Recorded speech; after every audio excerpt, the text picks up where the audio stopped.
So good afternoon to everyone and welcome to today's virtual design review panel meeting. This is the second item on today's agenda. I'm Joe Bordeloni, host of this meeting, but panel member David Calusio will be the chair. In addition to the panel members, we have the applicant team, city staff, members of the public, and the media observing this meeting. Members of the public are welcome to observe the meeting only.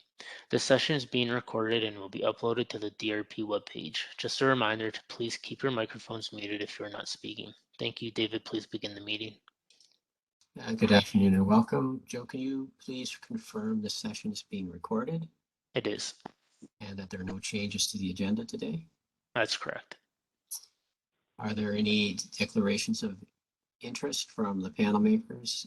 If they're going to take silences, that there is none.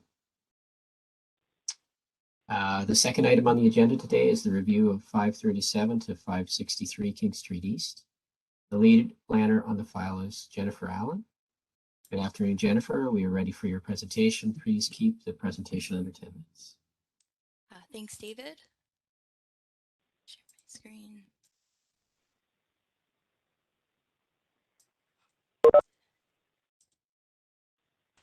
Okay, can everyone see my screen okay? Yes. Hey, you're good. Perfect. Hi, everyone. My name is Jennifer Allen. I'm a planner on the urban team, and I will be presenting the proposed development for 537 to 563 King Street East. So the proposal is to construct a new 6-story multiple dwelling containing 102 dwelling units. 64 parking spaces will be provided within 2 levels of underground parking, which will be accessed from Stephen Street. A total of 82 long-term and short-term bicycle parking spaces will also be proposed on site. So the subject lands are on the north side of King Street East between Tisdale Street North and Stephen Street. They also are adjacent to a unassumed alleyway at the rear of the site. 537 King Street East contains an existing heritage building, which was recently added to the Heritage Register. 547 is vacant land. 555 and 557 King Street East contain an existing semi-detached dwelling, and 561 to 563 are actually currently vacant. This building has been demolished. So this is the view of the subject lands looking northeast from the intersection of King Street East and Tisdale Street South. And then this is the view of the subject lands looking northwest from the intersection of King Street East and Stephen Street. This is the view of kind of the rear of the property, the view of the property looking west on Stephen Street, and then you can also see the adjacent unassumed alleyway. So this is the view of the low-density residential uses, including single detached dwellings and low-rise multiple dwellings along King Street East on the opposite side of King Street East. And then this is the view of some single detached dwellings and the existing 2-story mixed-use building along King Street East, and this is taken from the intersection of King Street East and Stephen Street looking southeast. And then that's another view of that mixed-use building, which is on the opposite side of Stephen Street. And so this was taken from Stephen Street. This is the view of Stephen Street looking north from the intersection of King Street East and Stephen Street. So you can see the mixed-use building, this residential use, this 3-story building, and then some of the existing single detached dwellings to the rear of the subject lands. And then this is the view of the single detached dwellings along King William Street, which is to the rear of the site on the other side of the alleyway. So this is the site plan of the proposed development. This is the ground floor plan. And this is a typical floor plan. This is the south elevation facing King Street, the north elevation, the east elevation, which would face Stephen Street, and the west elevation. And then this is a rendering of the proposal. So the subject lands are identified as a primary corridor on Schedule E of the Urban Hamilton Official Plan and are designated as mixed-use medium density on Schedule E1 of the Urban Hamilton Official Plan. So a primary corridor shall link two or more nodes, major activity centers, or employment areas. It shall function as a vital part of the surrounding neighborhood and serve as a central focal point. It shall be the location for a range of higher density land uses along the corridor. The mixed-use medium density designation shall promote the continuation of pedestrian-oriented mixed-use areas, shall serve as a focus for the community, creating a sense of place, shall evolve over time into compact mixed-use people places where people can live, work, and shop, and residential development in these areas enhances the function as transit supportive nodes and corridors. So some urban design policies within the Urban Hamilton Official Plan include respecting existing character, development patterns, built form and landscapes, promoting quality design consistent with the locale and surrounding environment, contributing to the character and ambiance of the community through appropriate design of streetscapes and amenity areas, complementing the existing massing patterns, rhythm, character, color, and surrounding context, and conserving and respecting the existing built heritage features of the city and its communities. So the subject lands are zoned TALK 1, which is the transit-oriented corridor mixed-use medium density zone, and it permits a multiple dwelling. A finished floor elevation for any dwelling unit on the ground is a minimum of 0.9 meters above grade, and there's a minimum 3-meter setback required for any ground floor dwelling units from the street, and a minimum building height of 11 meters is required, and a maximum building height of 22 meters is permitted, subject to meeting the other zoning regulations or applicable guidelines. So the specific areas of discussion today would be, does the proposal represent compatible integration with the surrounding area in terms of use, scale, form, and character? Does the proposal complement and animate existing surroundings through building design and placement, as well as through placement of pedestrian amenities? And does the proposal conserve and respect the existing built heritage features of the area? So that's all for my presentation. Thank you. We're ready for the consultant to provide additional information. Please keep your presentation to under 10 minutes. Thank you very much. I'll just share my screen here.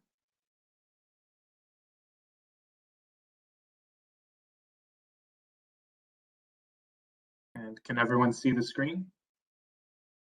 I think so. Okay. So good afternoon, everyone. My name is Miles Weeks. I'm a registered professional planner with AJ Clark and Associates. My colleague Shem from CAN-YMH, who are doing the architecture for the building, will also be joining me, and we're going to provide just a brief overview of the proposed development. So to begin with, I'll go over some of the planning policy context, take a quick look at the subject site. I'll try not to repeat too much of what Jennifer's already said. And then Shem will walk us through the actual vision for the development and some of the design. And I'll finish with a look at circulation and streetscape design. So for the planning policy, as Jennifer mentioned, the subject lands are located east of the downtown core, and they are outside of the downtown Hamilton secondary planning area. The site is designated mixed-use medium density, and it is zoned TALK 1, which is the transit-oriented corridor mixed zone. We did also incorporate reviews of a variety of guidelines and design principles as part of our design exercise. and those included the city's corridor design guidelines as well as the transit-oriented development guidelines. So for the surrounding context, the area includes a diverse mix of residential, commercial, and institutional uses. Residential uses really do vary in scale and form in the area. We have single detached dwellings to the north. We have a variety of low and mid-rise apartment buildings along King Street East, and there is a 21-story apartment building just one block to the west of the site, which you'll see in I think image 4 on the screen. There are a number of other features in the neighborhood, parks, a good mix of commercial shopping areas. There are schools nearby, and it should be noted that King Street East is planned for the future LRT line, which will pass directly in front of the subject site. So we'll have stops to the west and the east along King Street. So taking a look at the subject lands, it is comprised of multiple parcels. So there were originally 5 buildings on the site, and as Jennifer mentioned, the 2 most easterly structures at the corner of Stephen and King Street have been demolished, and that was in the past few months due to safety concerns resulting from fire damage. So when you're looking at these images here, I did want to provide just a sense of what the site looked like, and you can imagine these 2 easterly buildings are now demolished. So there are large vacant areas on the property.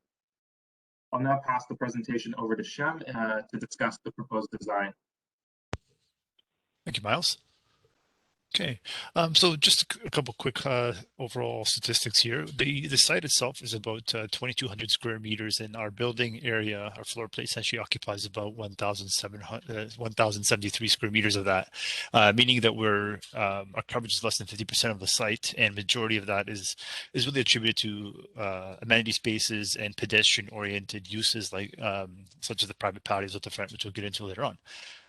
We're also proposing with 102 units, 82 bike spaces in the underground. We've also been able to actually keep our waste storage in the underground as well, which can then be brought up for pickup. So we're trying to keep as much, again, of that area free and clear of hard surfaces, again, kind of giving it back to the pedestrians in the public realm. So with that, Miles, you can go to the next slide. When we were looking at this site, the difficulty with it was really the residents to the north that we have to address in terms of overlook and shadow. So we thought that the opportunity to keep the building parallel with King Street would really help us with that issue by having the building actually peel away from those houses as it kind of follows King Street to the south there. And with that, we're able to create a fairly reasonable scale development that still gave us the 6 stories which were permitted based on zoning, from what I understand. And we want this to really become a building that's synonymous with the Lansdale neighborhood and kind of a gateway as you're kind of going up Stephen Street at the corner of King. So as you're kind of getting more into design with Ben, the owner, we're looking at, how do we animate that street? And one strategy what we did was we actually provided ground entrances to the units along King with some private patios that people could actually, if they wanted to have a morning coffee, they can, but they would be further back enough from King Street that they have that 3-meter minimum requirement, as well as they're elevated about 0.6 meters on average from grade. So again, it creates a bit of a privacy, but again, it still makes it very accessible and animated along King Street. And then as well as by moving that building a little bit further up there, by allowing those patios to exist, it just does provide some opportunity for some nice landscaping and transitions again between the building and the residents. But as you go towards Stephen Street, essentially we try to kind of open up that corner, which is really going to be our main entrance, to accommodate accessibility with the ramp, and as well as creating a bit of an open corner so that cars coming in and out of Stephen Street can still maintain that view for safety, but at the same time then also creates a bit of a semi-public space in that corner, which really helps to again open that corner up and become a nice transition kind of going into kind of wrapping around to Stephen Street. The other kind of high-level items that we were able to achieve, I think, quite well was the amenity spaces. We did try to again keep the public, the resident amenity on grade. It's at the back, the northwest corner, which is really along the laneway, which is in a way gives a little bit of privacy, but at the same time it helps get some safety and some eyes on the street, because it does help keep that amenity space kind of a little more alive, vibrant, and people are still engaged with it at grade. It does obviously create some privacy as well for the residents. And then we kind of carried that amenity into the private patios and ground related type of units, so they can have actually access to grade. And I think if you go next slide, please. And in terms of materiality in the building's overall look, again, we wanted this to be a bit of an iconic building for the Lansdale community. We decided that we think it'd be a great opportunity to introduce some color and animate the facade by varying with things like the brick textures and the dynamic finishes that we're trying to propose along that corner, and bringing that corner up a little bit high so it does stand out. The majority of that neighborhood is a lot of 3- and 4-story type of product, a lot of multi-unit residential, some commercial at grade. So we feel that the 6-story is quite reasonable. I think in the future, when things start to become redeveloped, that this will fit in quite well with the rest of the neighborhood. And I think in general, it will become a bit of a catalyst for that whole entire neighborhood in terms of, as kind of the first development in quite some time there. And in terms of, again, the users' experience, I guess, of the residents, we did still want to provide those balconies at along King Street, that they have the ability to walk out their projecting balconies, but then there's kind of shielded with this, some say, almost like a false facade that helps with a bit of noise and just, it's King Street's going to be an LRT corridor, so it's going to be, I think, quite animated, quite busy. So we're trying to obviously be conscious of that as well as we're developing the elevations. The majority of the building will be either brick or precast, and we'll have a lot of glazing window wall kind of at the 6th floor, where it kind of gives the perception of it stepping back, because we've lessened the amount of mass that's on those 2 floors. And then as we kind of again wrap that corner, it becomes very animated, very vibrant type of facade as you're going down King Street towards downtown Hamilton. So again, it becomes one of those buildings that people can identify with as they're traveling towards Hamilton. Next slide, please, Miles. And again, this is just the rear elevation, so we kind of carry the same material and language as we wrap that tall corner. We kind of had that staggering pattern of a precast and brick color to help, again, keep that continuity. And at the back, we go to more glazing, something just a little bit more subtle. But again, those will be the balconies for the residents. And below, you can see that there's those private terraces that would be, again, kind of semi-connected to that amenity space we talked about before. Next one. And then again, here's the rendering. As again, you can see that nice corner feature, and then how the building kind of integrates, and as it steps down to the adjacent, I think 3-story that's there right now. Potentially, hopefully, that becomes redeveloped in the future. But in the meantime, I think we've kind of achieving that stepping down from Stephen and King right down to Tisdale, which then comes back up to become another high-rise building. But I think it's still a good transition from what we're proposing here. Okay, Miles. Thanks, Shem. So I'll just wrap up quickly, just being conscious of time here. So to take a quick look at the shadows, I mean, we selected a few time slots throughout the day here, but you can see that the shadow impacts are relatively minor on adjacent lands. So neither private landowners nor the public realm will be overly impacted for any extended periods of time throughout the day. And I think that has a lot to do with the relatively modest size of the building at 6 stories, and the way that Shem mentioned it's aligned with King Street to sort of step away from the lands to the north. Just in terms of circulation, this just helps provide a visual for what Shem was describing. We'll have a residential entry for the majority of the units at the intersection of Stephen and King, but there will be private pedestrian entrances along King Street as well. And again, this also helps to illustrate what the future LRT line will do in terms of its impact to the streetscape. So you'll see that we have an LRT line, and rather than being a one-way street, my understanding is that King Street will become a 2-way street. Obviously, the opposite direction traffic will be on the other side of the road and not shown here. But it is shown on this diagram. So I think these illustrations really do help to convey what we're kind of envisioning for the future streetscape. We see it as a major improvement to the current condition, which is really not all that desirable for pedestrians. We'll have a nice landscaping strip between the building and the public sidewalk, and those private terraces will be buffered from the street line with some decorative fencing, that landscaping strip, and actually a grade change as well. You can see it kind of steps down to the street with some stairs. So I'll wrap it up there. If there are any questions, both Shannon and myself are available to answer, and we look forward to your comments. Thank you.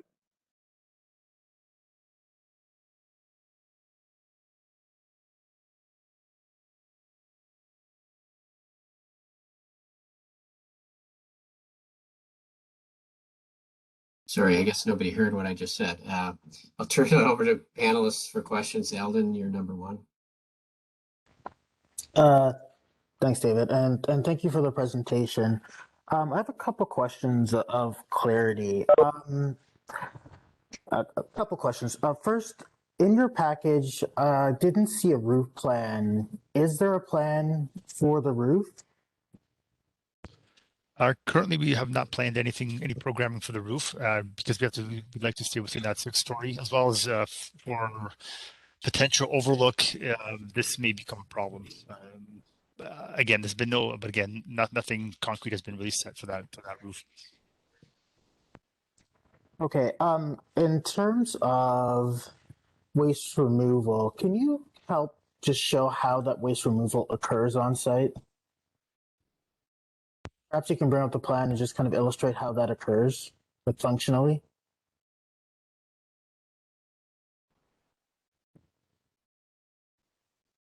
Yeah, sorry, just pulling it up here. Right. So our waste storage is actually directly below where it says waste pickup, and it will then be carted up, and then it will be placed along where it says waste pickup area here. The garbage truck would then come in off of Stephen Street, do their pickup, and then back out onto Stephen Street, and then back to King. And sorry, and the waste truck comes in. Does it back out? Okay. That's correct. Yes, it would come front, pick up from the front, and then back out onto Stephen. Okay. And then I noted on your shadow study that that you showed a couple of hours. Is there any reason why you didn't demonstrate the hourly intervals?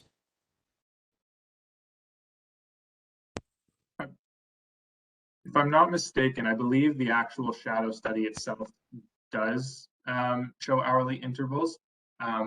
It may not have been included in that level of detail in the urban design brief, which I think would have been circulated to the panel members. Okay, and then my last question is just in relation to your both the indoor and your outdoor amenity spaces. Any thought given to having those spaces more closely related or linked as part of your proposal? The two spaces that we've noted is essentially a party room and then the gym as well. So just to the sheer use of the space, the gym doesn't necessarily require outdoors use, but we did want to kind of keep it at the front of the building where it still can be able to get some glass or whatnot into the gym. But again, it's not something that requires outdoor. We found it was more appropriate and a better opportunity to have the party room actually accessible to the outdoor amenity space where it would be used, hopefully at least maybe 2 of the seasons in the year. Having the two linked, again, there being such drastically different uses, I don't think it would have made much sense at this point. Okay, those are my questions. Thank you. Jennifer Mallett. Thanks, David, and thanks for your presentation.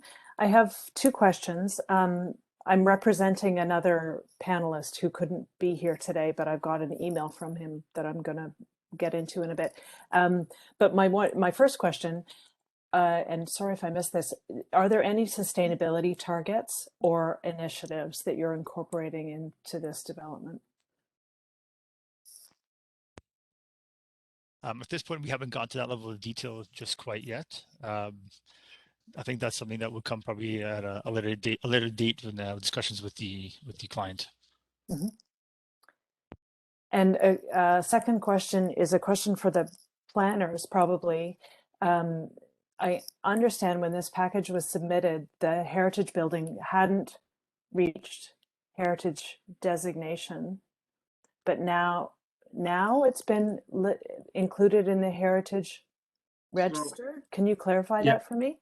Absolutely, or I'll do my best. But and staff certainly feel free to correct me if anything is misrepresented. But my understanding is that no, this building is not designated. But there was a third-party request to basically have the westerly property, which was the former Rebel Rock pub. So I can just show it here. So on the screen, it's that westerly building. So that building was, I guess, added to the city's work program to investigate its heritage significance. So through the site plan process, we will take a closer look. We have prepared a cultural heritage impact assessment, and through the site plan process, we would discuss it in further detail with the city, to discuss what portions of the building should be either retained or potentially, maybe taking the brickwork and incorporating it into the new building. I think there's a lot of options here, and we haven't really gotten to that level of detail. But to get to the core of your original question, no, it is not designated, but it is on the city's radar to be further investigated in the coming year. Yeah, and I guess the spin-off question there is, what obligations does that imply then to you as a developer owner? It's my understanding, and I did ask this fairly directly of staff, but it's my understanding that there's no inherent obligations. This property still does not have any heritage protection formally. It is on the city's inventory. So we're hoping through this process that we can work with staff to come to a resolution that recognizes any of the portions of the building that do have cultural heritage value. But I think the impact to the development is simply that it needs to be considered in the ultimate design, and we're still at a stage where those details need to be discussed. And you need the width of the site there. You couldn't retain that building. You need the width of your site to achieve the ramp and the so the density to make it financially viable. I'm not sure about the financial viability. That I wouldn't presume to speak to that myself. But what I can confirm is that we did an assessment of what the impacts would be to the overall building, and in terms of loss of parking and just loss of physical space to retain that building, it would be about 26 units lost right along the LRT corridor. So it's our Yep. Okay, that's all my questions for now. Thank you. Jennifer Seisel. So thanks, Jennifer and Mike, for your presentations. Most of my questions have been answered. I had one additional question. It may actually be more for staff. I was wondering if, due to the LRT, there's any potential for the right-of-way to be expanded in the future, if that's something we know about. So comments for the site plan application are under review currently, and so at this time that would be up to transportation planning to kind of comment on whether a road widening will be required. I can't recall from the FC stage if one was identified. Miles, do you recall? I don't recall, and it's my hope that that's because it wasn't required. So no, I don't recall the exact details, but I don't remember that being a discussion point. All right, thank you. Iana, if you're on the line. Yes, of course. Thank you, David, and thanks for the presentation. My questions were answered, so I don't have any other. Ted. Great, thanks for the presentation. I have a few questions. Was commercial considered, particularly on the corner of this site? From my involvement in the project, it was always intended to be residential.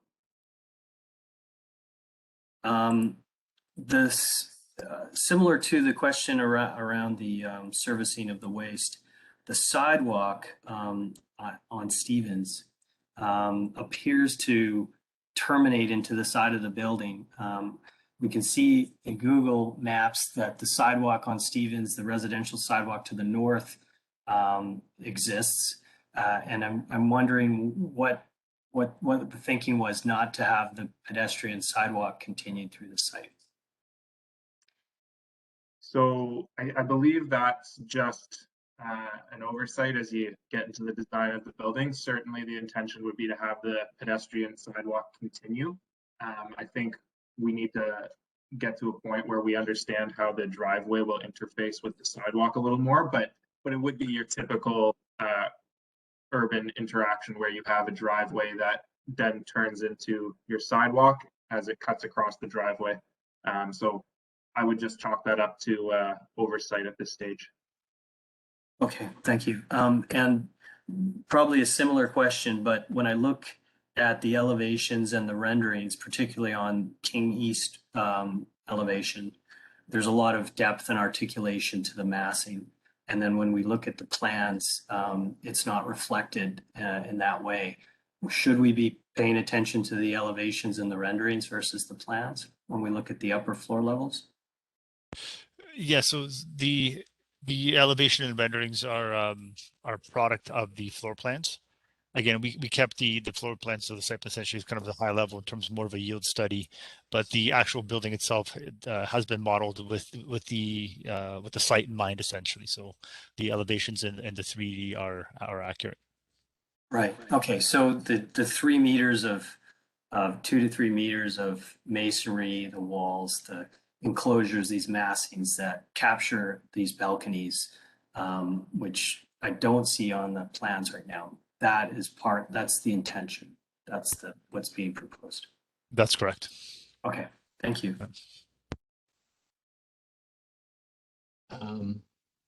I guess it's handy that you have this question. Again, this is maybe just a clarification as well. This view on Stevens there, it shows essentially a fairly paved condition along the side of the building, but I seem to remember the site plan actually showing quite a bit of planting in that area on the Stevens side of the building. So I guess the massing is accurate, but the landscape isn't accurate, or if you could clarify that, I guess. Right. Yeah. So the landscape plan did come after the rendering and the site plan. So it is a matter just of getting the landscape, showing the proper vegetation, I guess, in the placing of it. But the building, again, with relative to the site and its size and scale is still consistent. Okay, I think that's all the questions. So I'm going to pass it back to the panelists to comment on the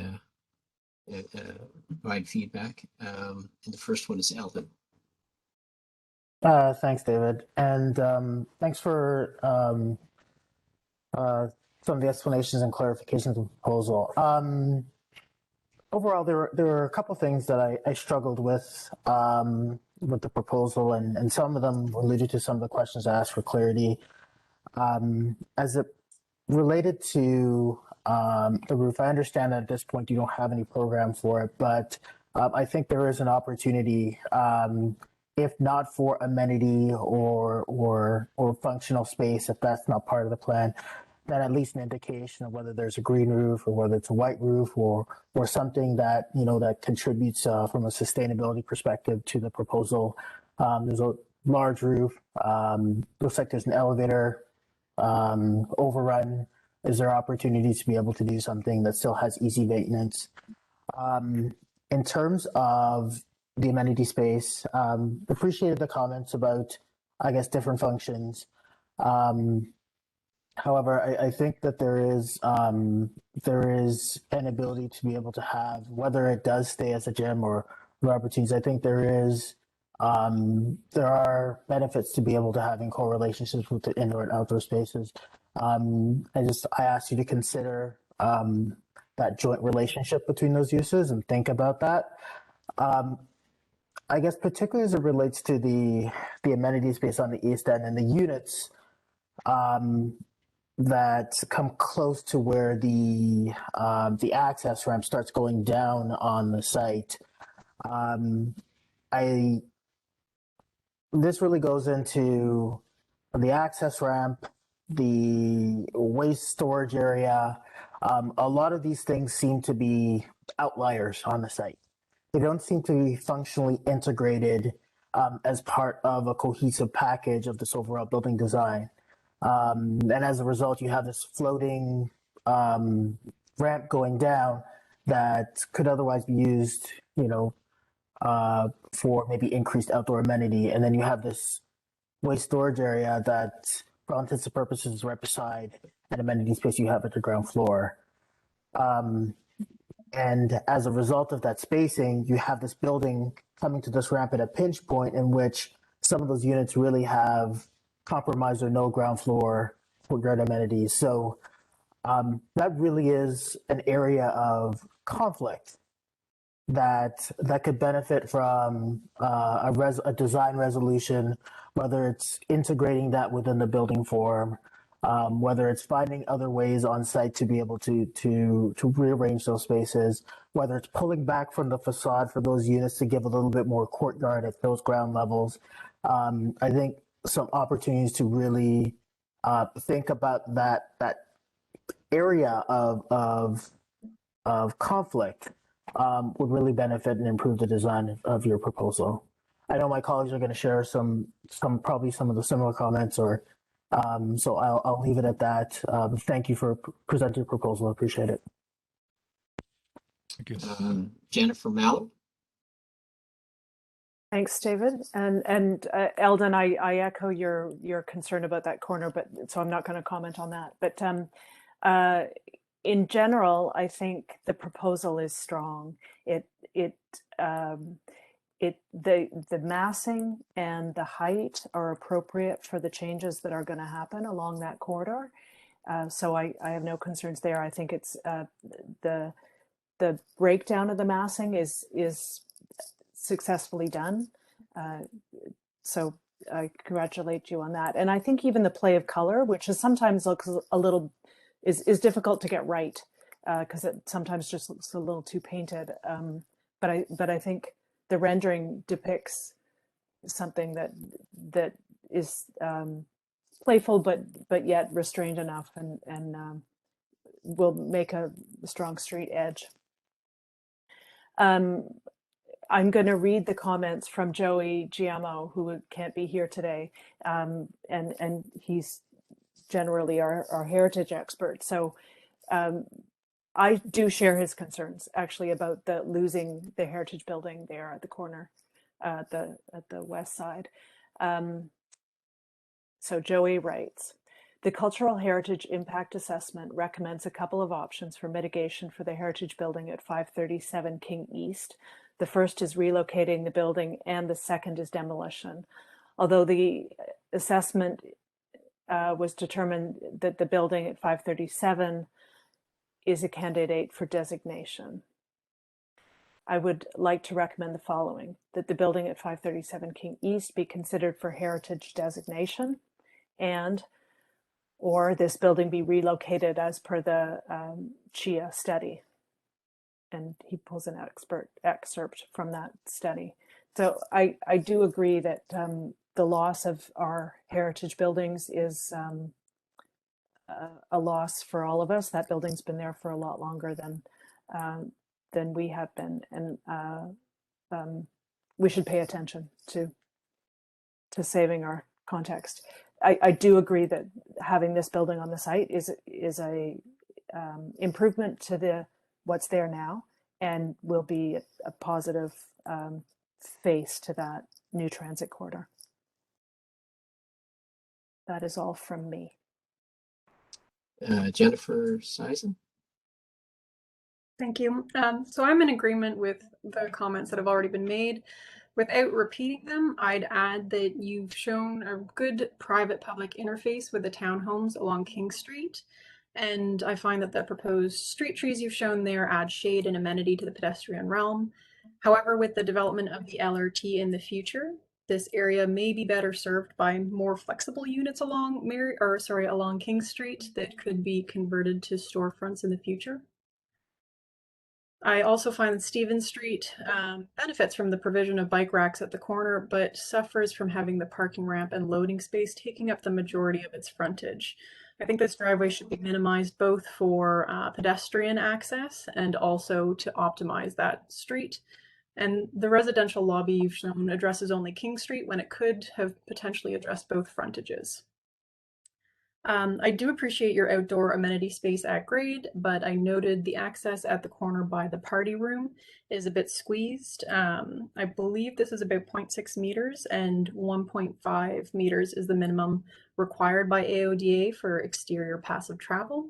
So I'd encourage you to consider accessibility for all of the residents to this amenity space when you're thinking about this and refining the design. I'd also echo Eldon's comment that the orientation could be shifted to potentially increase the amenity space that you have. I can see that a lot of thought has gone into softening the building massing at grade, particularly along King Street with your raised planter beds and the seating benches you proposed. And I appreciate the effort to screen the transformer pad as well with some soft landscaping. I hope to see all of these elements in the final construction, and I thank you for bringing this forward. Jana.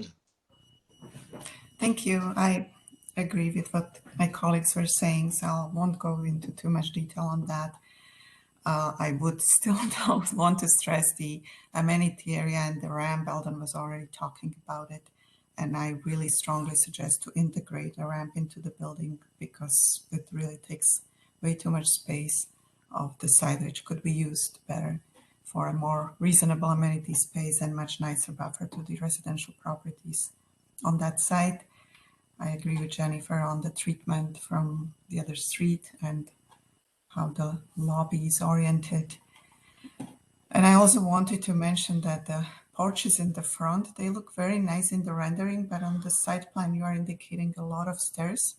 And I don't think that would be a great interface to have them as tall.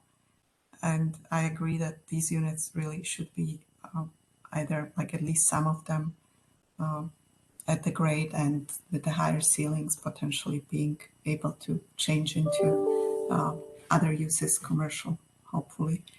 So that's all for me for now. Thank you. Ted. So thanks for the presentation. And I think this is a really favorable development.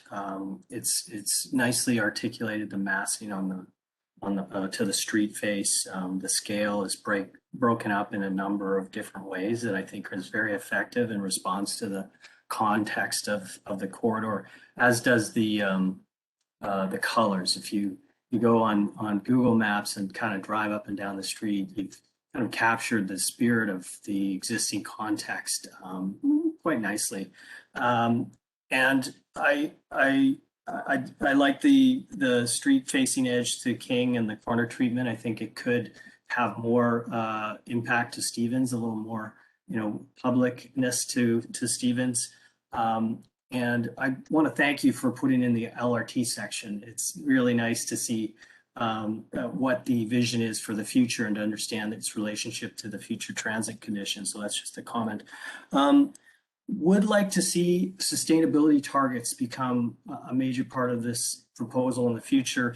40% of our greenhouse gases are from the development industry. We all need to play a part in it. And I think developers can really step up here, and it is a marketing tool that people respond to. So please show us how this building is highly responsible in solving our climate crisis. Sidewalk we discussed, I think that really needs to give priority to the neighborhood and the pedestrians. The pickup area, the waste, I think is problematic in terms of what we're seeing there right now. That's been discussed. The ramp, I also agree wholly could be shifted to the east to create more green space at the back of the site.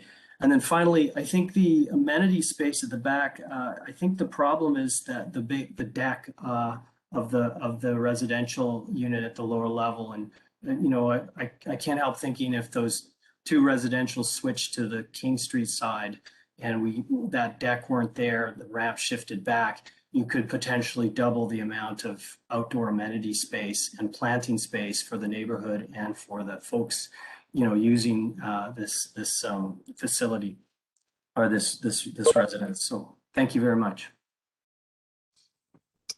I guess I share many of my colleagues' opinion about the quality of the building. I think you've done quite a nice job architecturally, and as Ted and Jennifer said earlier, I do think that, as David alluded to, there are opportunities for refinement. A lot of it has to do with the ground floor plane and addressing the. One question I guess I could have asked earlier is just what is the laneway an opportunity for you in terms of maybe, like right now along Stevens you have your waste area, then you have your ramp or your pedestrian vehicle, and then immediately north of that there's a laneway.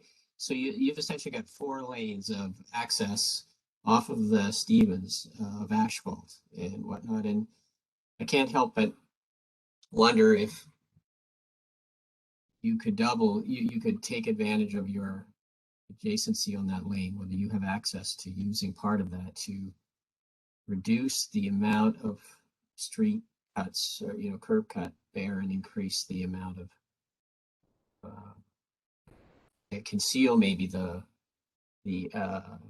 waste pickup area as well.